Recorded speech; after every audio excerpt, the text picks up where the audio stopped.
तिहिडी block अंतर्गत पालियाबिंधा पंचायत रे बिजु जनता दलर प्रार्थी माननकु संघ चिन्ह रे भोट देबा पई अपील कले सरपंच यशोदा मल्लिक और समिति सभ्य जीवन ज्योति पलाई। अन्यमानक मध्य पालियाबिंधा पंचायत बिजु जनता दलर सभापति भरत साहू, दुष्मंत नायक, समाजसेवी सरोज दास, किशोर मल्लिक, बिजु जनता दलर मीडिया संयोजक सुब्रजित पाल, अगणी नायक, रमाकांत दास, रुमुली नायक, रुनु दास, नायब सरपंच कार्तिक साहू उपस्थित रही प्रचार प्रसार करथिले। नवीन सरकार द्वारा कार्यकारी होइतिबा विभिन्न ऐतिहासिक योजना संपर्क में अवतारणा करथिले।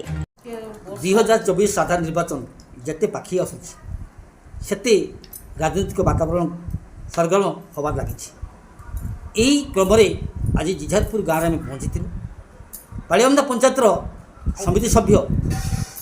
जीवन ज्योति पलाई को भेटी जिझारपुर गाँव में। आसतु शुणा सी आज ये गाँव को कैंपेनिंग कर लोक पाक जाऊँ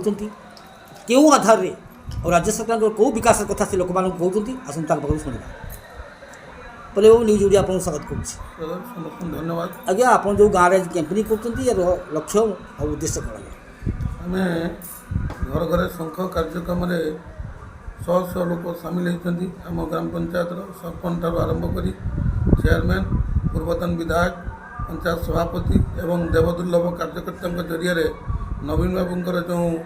लोकाभिमुखी कार्यक्रम जन्म ठार मृत्यु पर्यंत 2024 निर्वाचन केति पाखी एवं 2.5 वर्ष भितर कार्यक्रम